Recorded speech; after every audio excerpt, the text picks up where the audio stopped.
For those of you who are too hot, for those of you who are too cold, please remember Buddhist climate control, which is, when it's hot, keep a cool head. Don't think about it and worry about it. And when it's cold, keep a warm heart. That's called Buddhist climate control. So, because sometimes, we have air cons in which make it nice and warm. For some people it's too cold, for some people it's too hot. You can never get exactly what you want in life. Welcome to the world. So sometimes people ask in Dhammaraso, can't we have personal air conditioners just above you with a remote control? Because a lot of times I thought how we can have, especially meditation centers, high-tech. I often thought of these meditation cushions or stools people actually sit on. And can't we have them high-tech? This is the 21st century, where you can have a remote control. And if your bottom is a bit too sore, you can actually massage it during the meditation. Or if the leg, the right leg is sore and needs lifting up, you can inflate the right side of the cushion or the left side of the cushion. If it's too cold, you can actually get a blast of cool air. Too cold, a blast of hot air. And if you have too much sleepiness, you can press another button and get a cup of coffee from your meditation cushion. We can have high-tech cushions, but people will still complain. So instead of trying to figure out how we can make the world better, we learn how to change our attitude to the world. And when you change the attitude, that's something you can do. And then you find it's not the world, but it's the way we look at it, and it causes the problems. And for this evening's talk, I specifically wanted to focus on how we can make our world better by changing our attitude to who we think we are, which is one of the biggest problems of modern people. In Buddhism, we call this identity view, when we start thinking of who we are. And after a while you say, how do you know who you are? Who told you who you are? Even yourself you don't know who you are, let alone other people judging you and telling you who you are. I don't know, throughout my whole life people have been telling me who I am, and I don't believe a word of it. Sometimes they criticize you, you stupid monk. Sometimes they praise you, oh, you are so wise. I still don't know which one to believe. It's probably somewhere in the middle. Actually, it's not even in the middle. It just goes from one end to the other. Because I do stupid things sometimes. But does that make me a stupid monk? I know all the stupid, silly things which I do in my life. Even just recently, at a waste sack, people were waiting all over the world here in this center for me to give them the 5 Buddhist precepts. When I gave them the 5 Buddhist precepts, I missed out one. And I should know the 5 precepts, I'm old enough now. But you make mistakes, everybody does. And that makes you human, which is wonderful when you make mistakes. But sometimes people make a mistake and I identify with being the mistake. And they think, oh, I'm a hopeless human being, I made a terrible mistake. Story number 1, which is really important, with how you look at other people. There were the 2 children in the supermarket. I was telling this a couple of days ago in the Cancer Support Association, who came to our monastery. They've been coming every year for 25 years. They've been coming, and they're still not cured yet.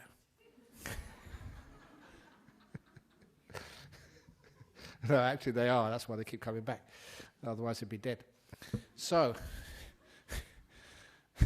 25 years they've been coming. But I was telling them that 2 kids in the supermarket in the parallel checkout aisles, and almost at the same time, one kid dropped a jar of honey, splash, all over the floor, made a big mess. And almost exactly the same time, another kid dropped a carton of milk. That went smash and splat all over the floor, made another mess. Now the mother of the kid who dropped the honey said, "You stupid kid, And the mother of the kid who dropped the milk said, "That was a stupid thing you did." And the difference is immense. One kid heard they were stupid. The other kid heard they'd done a stupid thing, which was true. So when you understand that story, never ever call your husband stupid. He just did a stupid thing, that's all. Like I did a stupid thing because I forgot one of the precepts. But it doesn't make me a stupid monk, I hope. And if you remember how we talk to one another, because how we talk with one another and how we relate to one another, people tend to believe what you're told who you are. And because of that, we have all types of problems. Now, the second story, I'm going to work on all of these stories as we go along in this talk, was an even more important story for me because I was a school teacher for 1 year.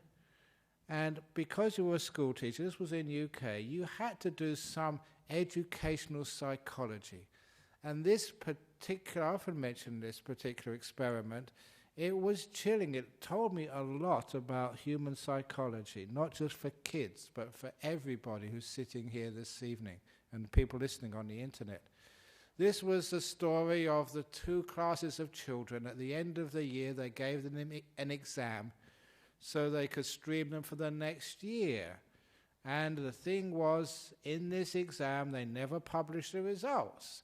There was only the principal and two of the psychologists knew exactly what was going on, because once they had marked the exam papers, then they divided all of those 60 children or so into two classes as equally as possible.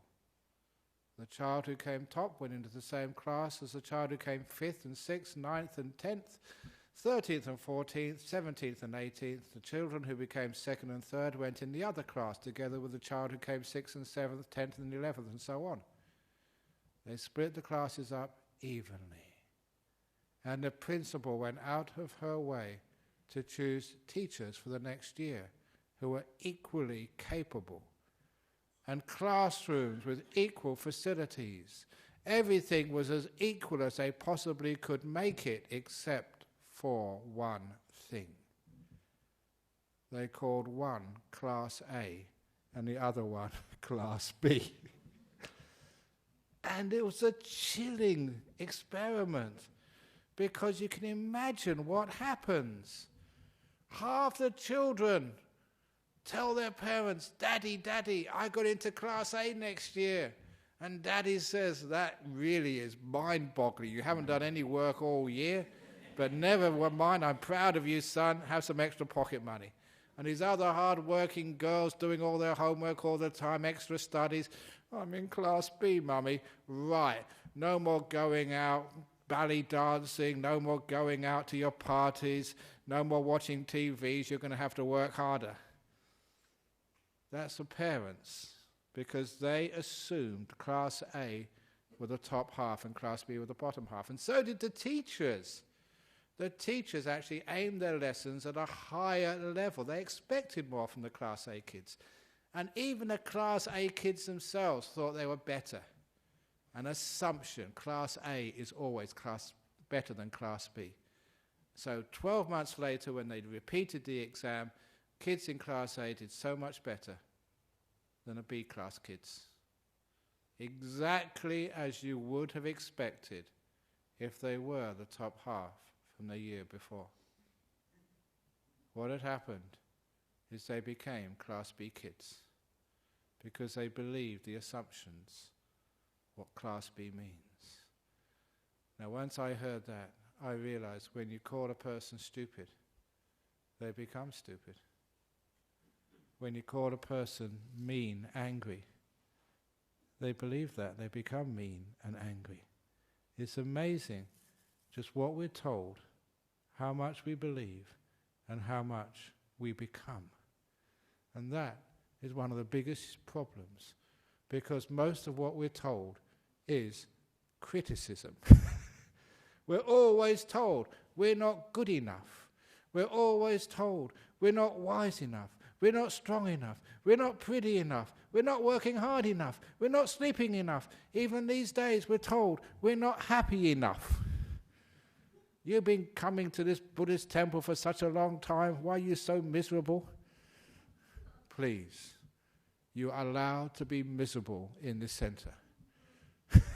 You don't have to be happy. That's one of the worst things in our modern world with this happiness movement. Because it's true. There's one fellow I met in a conference, he's the happiness officer of a company. And if you're not happy, you get the sack. Well, it doesn't go that far. But even monks, you're supposed to come here and be happy. And that really sucks. I'm not allowed to be upset. I'm not allowed to be grumpy. I'm supposed to be happy because I'm a leading monk. And blah, blah, blah, blah. I demand my right. Oops, sorry.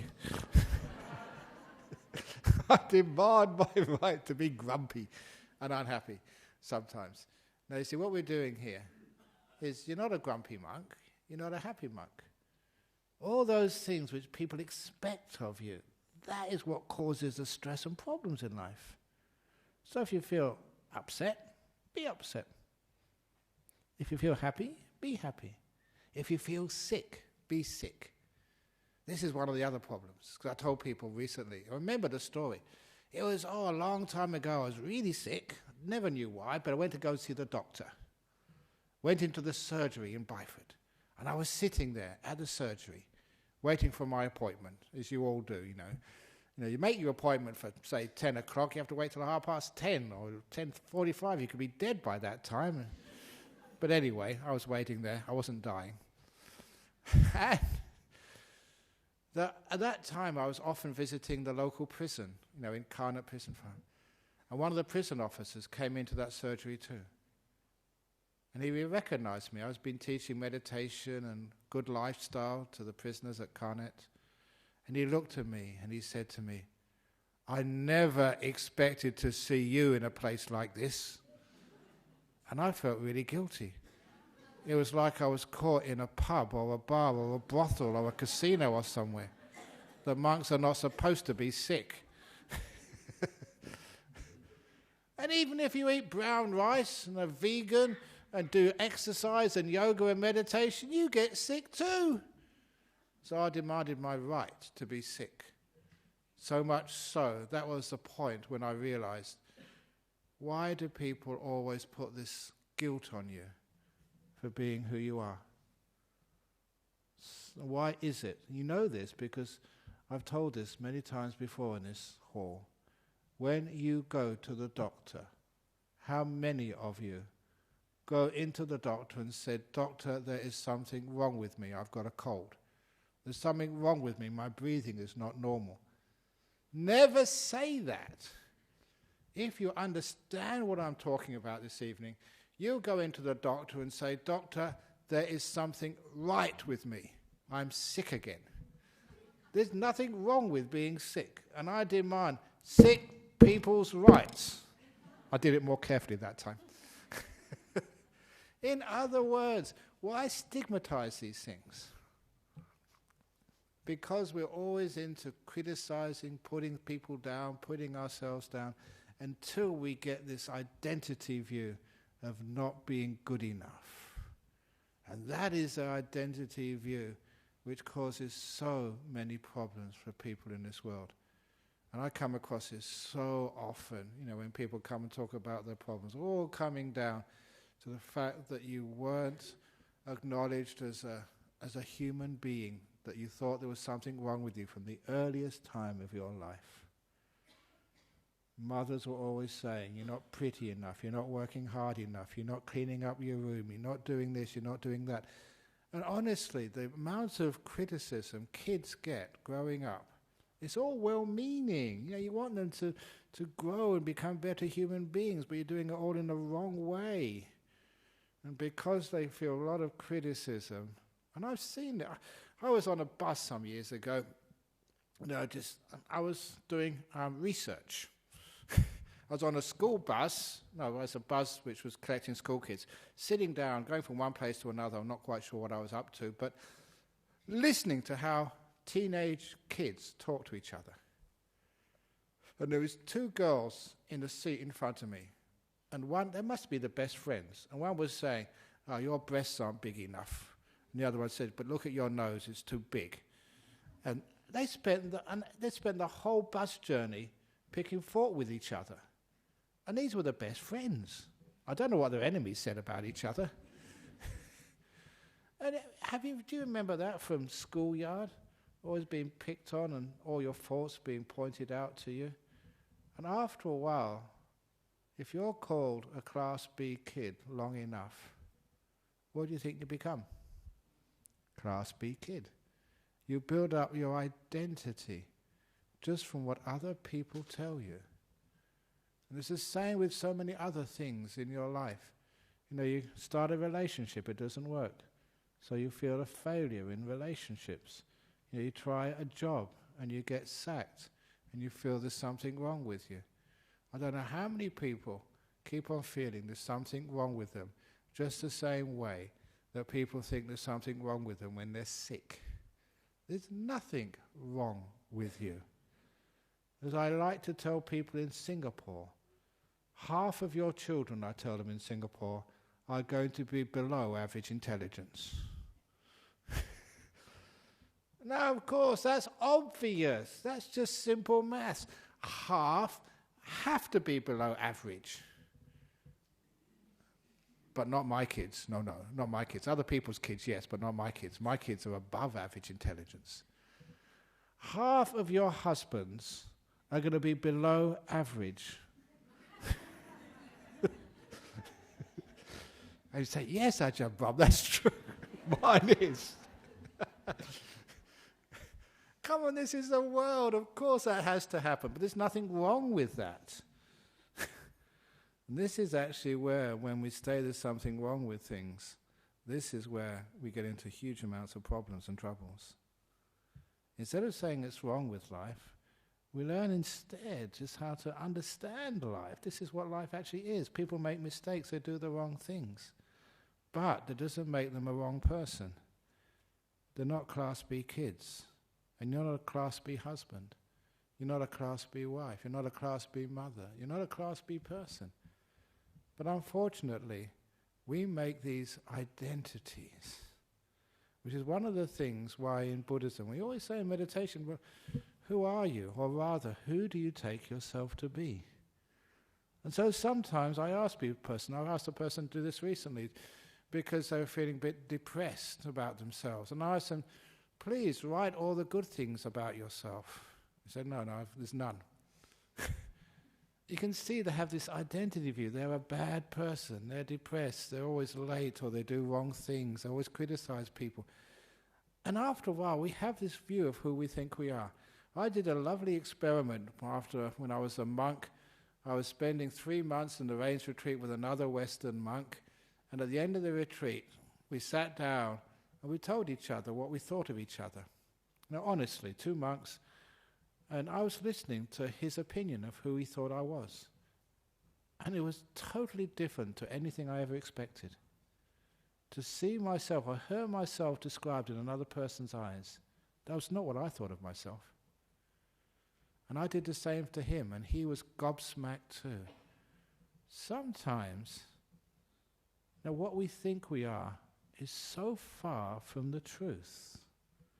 But those assumptions of who we think we are get so locked into us that they stop us being happy and succeeding in life.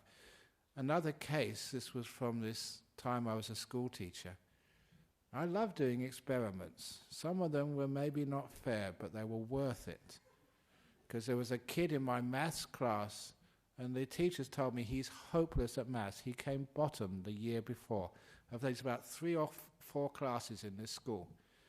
And I was his maths teacher for 1 year, so I decided to find out whether it was because he can't do maths or there was some other reason. So for 9 months of the school year, after every lesson, I'd ask him, "Did you understand that?" Give him extra attention, praise him when he got the thing right, go to his desk, during the exercises and give him a bit of a hand. Really just give him special attention. I say it was unfair because I never gave that attention to any other child in the class, just this one boy. Because I wanted to see whether it was a case that a person just cannot do maths, or because they believe they can't do it. And of course it was a second case, because at the end of the year, that boy came top. I moved him from bottom to top just by giving him a belief and challenged his identity view as someone who just can't do maths. I proved it. And it's the same with each one of you. What do you think you can't do in life? Why? Who told you that? Why do you believe that? That becomes your identity view. Who you think you are, and a lot of things is what you can't do, what you can't achieve. Which is why to monks and nuns, when they say they're not enlightened, I say, yet. You can be. Why not? It's only a yet question.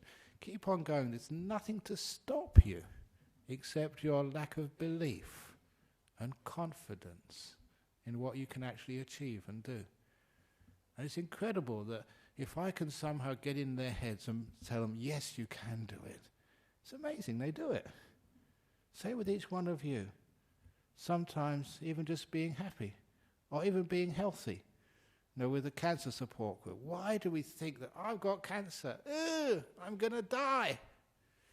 Just that belief is the biggest danger more than anything else. And we think, I am that cancer. You're not the cancer. It's just a thing which is coming into your body for a short time. And it's only in part of your body. What about the rest of your body? Most of your body hasn't got cancer. It's just, you know, in the head there, or in the heart, or in somewhere else. But it's not all over yet. What about focusing about the other part of the body? And say, I'm a being. There's only a tiny part that's got cancer. Changing an attitude like that stops this identity belief that I am sick. You're not only a part of your body, only a small part of your body is sick. The rest is pretty healthy. But when you have that identity view, my body is sick, the whole lot, of course, the whole body then becomes sick. You become a Class B kid. So this is why sometimes the psychology of an identity view, you can make use of that to do whatever you want to do. And you never get fixed into being one thing or another. I love my life as a Buddhist monk because sometimes I get treated as a Buddhist monk. Sometimes I do not. For example, when I come through Perth Airport, sometimes they look at my passport and say, "Sir, why have you been travelling so much through Southeast Asia? Can we look through your bags?" They think I'm a drug smuggler. And that actually happened once. I love telling this story. I was coming back from Sri Lanka. This is one of the early trips to Sri Lanka. I don't know what's in Sri Lanka, but they got so many scents and curries, and sometimes you spill things on your robe. So when I came through Perth Airport and was queuing up to the passport control, and they were taking the sniffer dogs up the lines of passengers, up and down they go. And when they came to me, the dog stopped. And honestly, buried its nose in my robe and was wagging its tail ferociously. And the handler tried to pull it away. It wouldn't go. Pull, pull, pull. And when it was pulled away, the person in front of me looked around and took a step further away from me. No, we're not traveling with this guy. And the one behind also moved, and everyone was looking at me. And then it takes, you've been through Perth Airport, it takes forever on these queues and lines. And that gave them time to do a second check. They came up again, and the dog stopped again at me. Wagged his tail. Now everyone was really looking at me now. And of course, as soon as you got through the passport control, come over here, sir. And the customs officer, he was So, fortunately, I don't have suitcases. I just have my bag. Actually, where is it? Actually, I travel. This is all I travel with. So it's very easy. Have a look inside. It just takes 5 minutes. He had a look inside. And he said, what's under your robe? Nothing. Ever Easter flash under the robe? Because if you got zips and stuff, it's so hard to actually to take off things. I didn't have to even take off. I just open up and show him.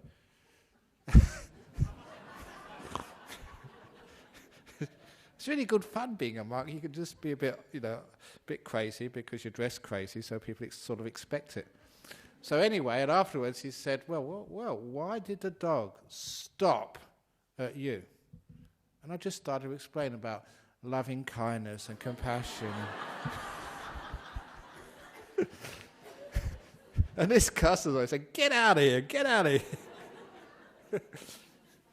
So like sometimes you're a suspected drug runner, and other times I like going to Sri Lanka now because I'm treated like royalty when you get to Sri Lanka now, because the last time I was in Sri Lanka, I didn't even need to go through passport control. There's someone waiting for me at the gate. Said, come this way, sir. And they took me to the secret lift in the Colombo airport. Now, I know where that is now. It goes straight down to the VIP rooms. And there you are in this beautiful sofas, just relaxing. When this person comes up, a cup of tea for you, sir. May I have your passport?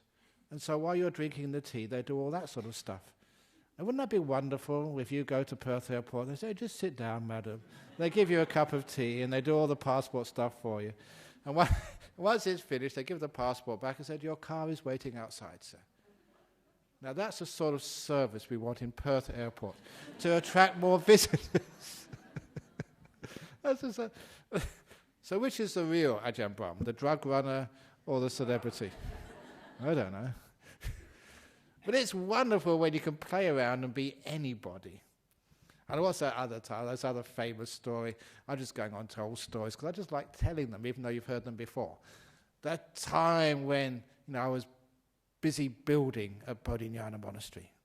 And I liked building, it's only about a year ago, because I was fixing up the roof, with that Venerable Mudito on the teacher's cottage at Jhana Grove, and I was doing it myself, up on the roof. Unfortunately, somebody took a photo and put it on the blog. And people said, Ajahn Brahm, you're too old to go on roofs. If you fell off, you'd be losing a teacher, and also be careful, you're so fat, the roof might give in. So I'm not allowed to go on the roof anymore. But I enjoy doing a bit of building, a bit of mixing concrete and messing around with the other monks. It's a boy thing. So this was a time when I was helping with the concrete work at Bodhinyana Monastery. Your donations, they go a long way. Donations to the nuns, the monks. We actually do a lot of work ourselves, and you come along and help out. And so, we get in there. We don't just sit there and just, say wise things. We actually go and do wise things as well, like mixing concrete. Anyway, good fun. Good exercise as well. And if you ever mix concrete, it splashes all over you.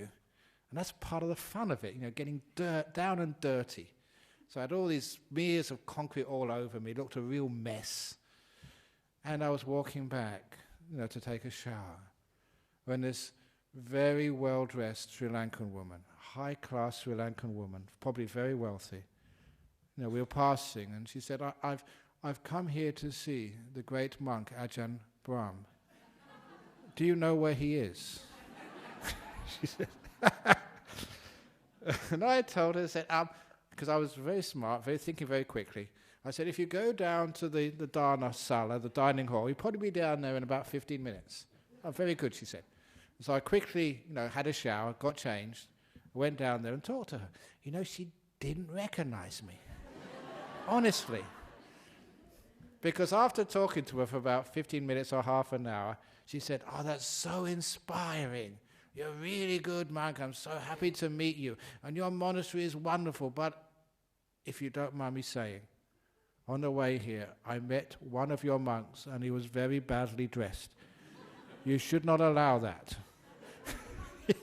She didn't know it was me. And I said quite honestly, I said, "Oh really? I will talk to that monk later, madam."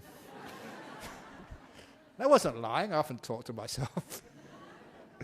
But I like that because they never recognize me. I could be two people without people recognizing. And that is a wonderful thing to be. Which one was the real me? Neither of them.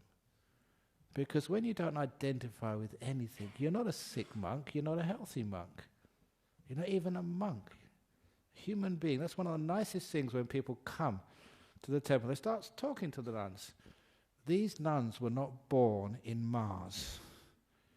They are human beings, and it's wonderful. You come and talk to them and tell them jokes and enjoy their company. That's wonderful when you realize that these people are just human beings, just like each one of you. Just because we're big monk does not mean that we're somehow special and have to go traveling in helicopters just to go 70 kilometers. I read the news this morning. For those who are overseas, that was one of our politicians. Sometimes people want to be treated like royalty. And that's one of the terrible things in religion. When the religious people get so separated from reality that, that they do really weird and strange things.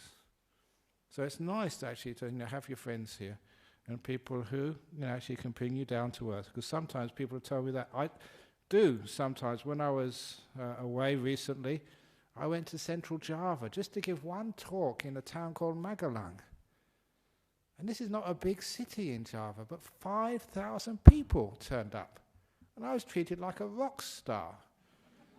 Even Lady Gaga wouldn't get so many people in that city.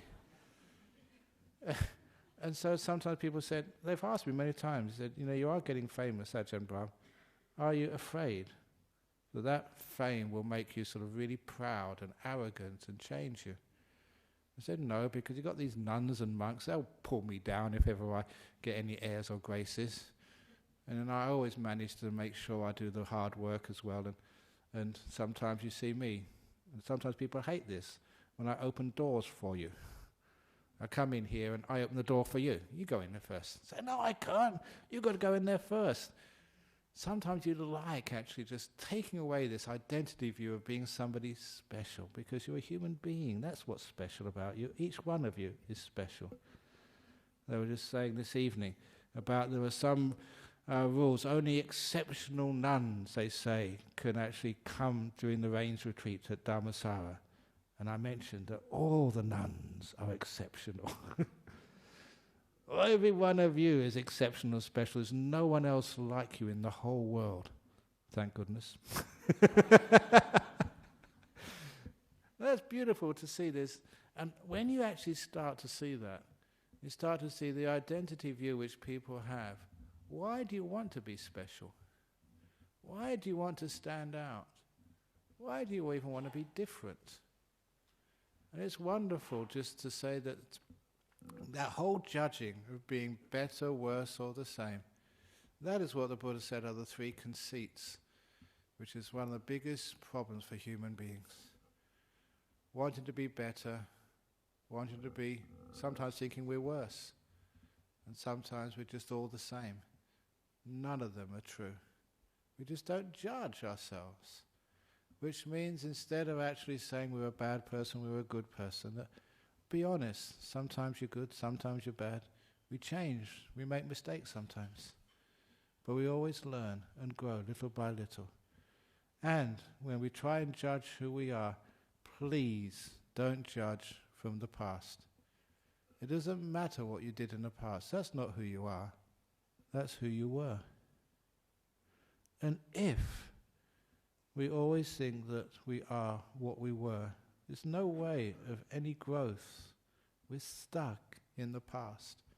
And too many of us, we've done silly, stupid things, had traumatic experiences in the past, had bad times.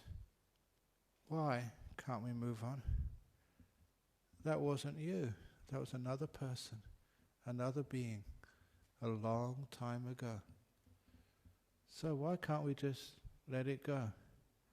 Sometimes people say, no, you have to keep bringing it up, to relive it before you can let it go. And I say, no, every part of the past you can let go of if you have the guts, the courage, the feeling of safety that you can do, and also permission. It's an incredible thing about wanting to have permission, to say it is allowable to let go. We're so much creatures of our cultural rules.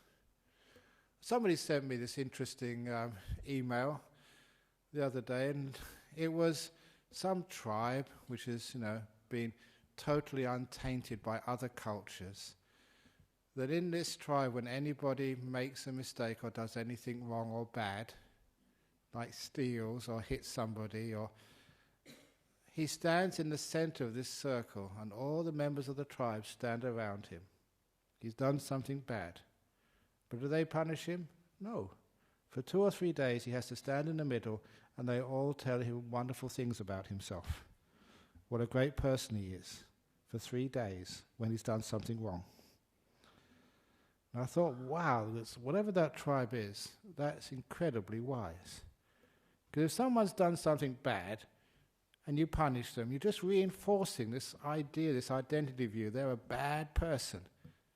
And instead of getting that they already know that they've done something bad, and to stop that cancer of identity view of being a bad person, just establishing itself in that person, the whole tribe stands around them and praises them for 3 days. What a wonderful method that is, to stop this identity view of you being a bad person, a failure, a mistake, a sort of a hopeless case. They praise instead. What a wonderful thing that would be. That Bronwyn Bishop, who took that chopper flight, if everybody else in Parliament stood around in a circle and said what a wonderful woman she was.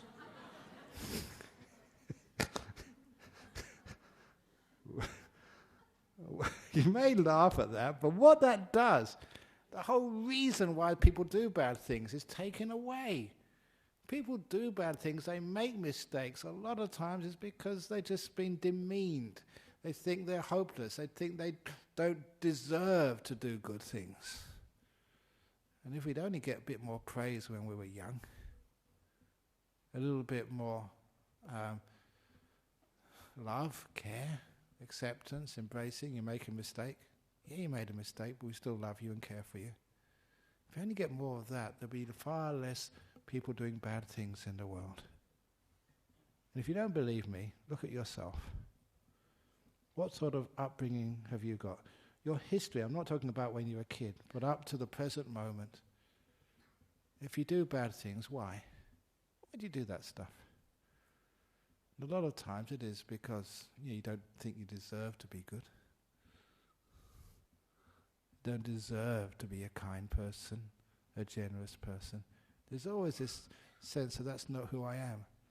You've been told you're a Class B kid, and that's why we act like Class B kids. But this particular tribe, you did a Class B act, but they all reminded you, no, you're a Class A person. You're a Class A person. You're a Class A person for 3 days. And of course you can see what happens. Very unlikely they ever do that bad thing again. Very unlikely. So when we have these identity views of who we think we are, I ask you, who do you think you are? What are your strengths and weaknesses in life? Who told you that? Do you believe that? If you believe that, then you're attached, you're stuck, and there's no way out. When you doubt that, you doubt all that you've been told about who you are. And all of those experiences you have, when you doubt that, I mean, you can be anything. Yeah, you failed. Doesn't make you a failure. You dropped the milk. You've done a stupid thing, but that doesn't make you a stupid person. Which means that you learn, you grow, you learn how to not drop the milk again. But you're not a stupid person. That is how we grow and learn. But when we have the identity view, it's amazing how many people I've seen get stuck. They're the sick person. They're the angry person. They're the grieving person. They're the addict. They're the drunkard. That's who they become. That's what they expect of themselves. And they keep on repeating the same self-destructive behavior. It doesn't work. And it's a shame we have that. They're the soldiers, so they have to be violent. They're the university professor, so they have to know it all. How many people just become know-it-alls because that's who they think they are? Sometimes when I came back from Thailand, I thought I was a know-it-all. I thought I knew everything about Buddhism. And there's an experience, I was just sharing this with the monk earlier on, with Ajahn Brahm. He was a senior monk at the time. And I thought he was really, really wise. And he gave a talk somewhere. And after the talk was finished, I thought it was a pretty good talk. This professor of Buddhism came up and said, that's all very well, but that's got nothing to do with Buddhism. It totally sort of took him down. And I've had that many times in Australia. You cannot pretend in a country like this because people will criticize you. If you say something wrong, they'll tell you. Thank you for doing that. Stops me being a know-it-all, so I can grow as well and take advice, which is really important. And the other example I remember, which just came to my mind, of one of our ex-caretakers here a long time ago said he became a Buddhist because of an experience he had listening to a talk in Melbourne. Many, many years ago, there was a Tibetan Buddhist monk was to give a talk in the public library. And so he went along just for interest, not really a Buddhist yet. And this Tibetan monk, just before he got up to give the talk, one of these fundamental Christian people stood up and started to harangue the monk, say he was evil, a messenger from the devil, and Jesus was the only way. And Buddhists, being quite gentle, said, okay, you've said your stuff now please sit down and be quiet, we want to listen to the monk. But that just made the Christian fundamentalist even more speaking louder and more aggressively. And it took 45, 50 minutes to get this guy to leave the auditorium. And that's all the time they had for the talk. So everyone had to go home. And the monk never said anything. But this young man said that was the most inspiring thing he'd ever seen. Simply because when this monk was being criticized and put down and scolded and said was evil and part of the devil's crew or whatever, the monk was just sitting there peacefully and calm. Even though he's being scolded, he realized that's not what he was. And this is how you can understand just how to behave. If you're scolded, just sit there being peaceful quietly. Then that scolding, that anger doesn't hit you. If you believe that you are wrong or believe what other people say or take that criticism on board, that's when you get hurt. I often say if people call you a dog, this is Ajahn Chah's saying, if people call you a dog, what should you do? Look at your bottom to see if you have a tail. You don't believe that. If you haven't got a tail, you're not a dog, end of problem. So when people scold you, don't believe what people say about you. The other story is if people call you an idiot. This is an obvious one. People call you an idiot. And what do most people do? They start to think, he called me an idiot. He should not call me an idiot. He's got no right to call me an idiot. And that's when you realize he's just called you an idiot 3 more times. Which means he was right, you are an idiot. Why can't you just let it go when people sort of start to criticize you? Why do you take it on board and think that's who you are? A lot of times it's because when people don't know themselves, they don't understand who they are. They always keep believing what other people say about them. That is why that you're always vulnerable to what people say, which is mostly criticism. One of the things which we train ourselves in, especially meditation, is to be aware of who we are. And when we're aware of who we are, we realize there's nothing much there. Just a human being. Just make mistakes, you do good things, you have tears and you have laughter, just like everybody else in this world. When you realize who you are, then what other people say is like water off the duck's back. So this is one of the wonderful things about meditation. I'm not telling you who you are. You're finding out. You're looking inside this body and mind, understanding what is this person sitting listening to me. And you realize there's nothing wrong with you. There's nothing right with you. It's just you, that's all. So which means what other people say doesn't really matter. Which means that you can be at peace with yourself. In other words, you accept yourself. In other words, you love yourself. And if you can love yourself and be at peace with yourself, then you can be at peace with all beings. But until you're at peace with yourself and understand you can be anything, and you're at peace with anything. You can be at peace when you make mistakes. You can be at peace when you're tired. You can be at peace when you've got lots of energy. And you never tie yourself down to one thing. You're changing, just like the seasons. And everything is okay, whoever you are, right now. And that means without an identity view, you have this beautiful sense of freedom.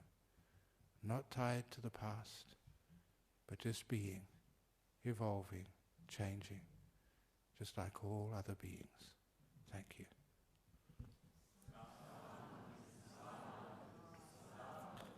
Very good. So, here we go for some more questions and comments and complaints. The 3 C's. What have we got today? Yes, hello. Go on here. Yes, go on. One from the floor. I'd like to first acknowledge the original custodians of this land. As the Buddhist precepts state compassion to all beings, and there are billions of beings being constantly imprisoned, tortured, having their children kidnapped, murdered, and things far worse than many of us can imagine, all for profit which comes from us who listen to Dhamma talks, then wouldn't it greatly reduce suffering by gently informing and encouraging people to avoid funding these industries like meat, egg and dairy? Therefore, I'd just like to request that that becomes a part of every Dhamma talk from this point on to reduce suffering greatly. Thank you. Okay, very good point noted. Very good. Okay, very good. Questions here. From Spain. I think we don't have the same mental capacity. If someone has an identity view that they are mentally limited, could that be true and it's not a judgment? I've noticed that many people who have supposed to be having some mental deficiency or other physical impediment. I mean, one obvious example is Stephen Hawking, who's got a physical impediment, but has got incredible mind. And there are other people who seem to have, maybe diagnosed as autistic, who still can have incredible gifts which other people don't have. So when you say mental capacity, sometimes I was not going to tell this story because I tell it very often. I told it very recently. It was the time when I went to the Institute of Mental Health in Singapore. And on that sort of talk, I mentioned similar things which I've mentioned this evening. And afterwards, this fellow came up. He wanted me to bless his ward. I asked what he does in the Institute of Mental Health in Singapore, and he was the professor of schizophrenia. And I asked him how he treated schizophrenia. And that's when he said, I do not treat schizophrenia as a professor of schizophrenia in Singapore. He said, I treat the other part of the patient, the other part which is not schizophrenic. And that really inspired me so much because he understood what I could see. Is a person schizophrenic or are they a person? And they got much more than that label they told they are. And I asked him afterwards, what is the result of your treatment? He said, much better than normal treatments. Because he was seeing it was not sort of some mental incapacity. Sometimes it's a label which is put on. And the more you encourage that label, the more you identify with that label, the more you become a schizophrenic. And by treating the other part of the patient, which was not schizophrenic, he was taking away that labeling, that identity view. He was getting incredible good results in it. So sometimes when your kid is diagnosed as, say, OCD, what happens? You treat them like an OCD person. You expect OCD behavior. Sometimes it encourages that behavior, obsessive compulsive disorder. But how about not labeling and focusing on the other? It's a person who has exhibited OCD symptoms, but it doesn't make them an OCD person. Not class B. Because otherwise a person becomes a class B person. So, could that be true? It's not a judgment. Sometimes the judgment makes the truth. The judgment makes a person. So sometimes it's interesting to know that. Are they mentally incapacitated? Obviously, I've got to be very careful here, because I don't want people to actually to stop taking their medications. There is a problem there, so take those medications, but also see the other part of you as well, which doesn't need those. But keep on taking them in the meantime.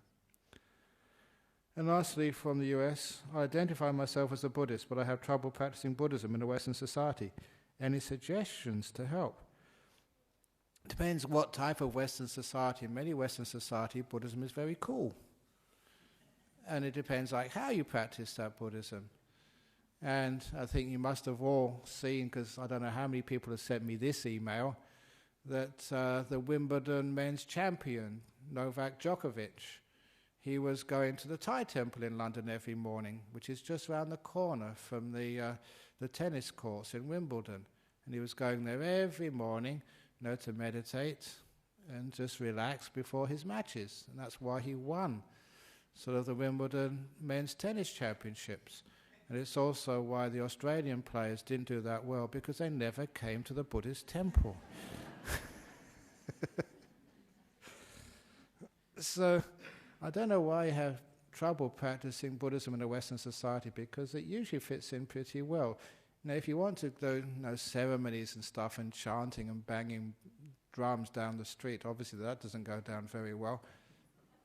But it's like keeping precepts, being a kind person, being compassionate, meditating, then that goes down very well in most Western societies. So I don't know really what the problem is there. It is from the United States. Maybe you're in a part of the United States which is still quite backward.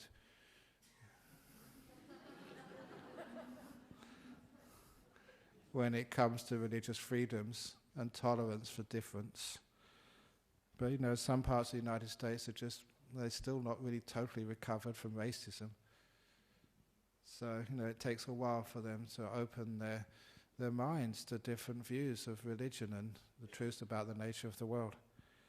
But there are many parts which are very open, and hopefully that you're living in one of those parts of the US which is very open, where people can practice Buddhism. For example, obviously in California, Buddhism is very, very popular. Even the governor of California, Ajahn Brahm, he's a Buddhist.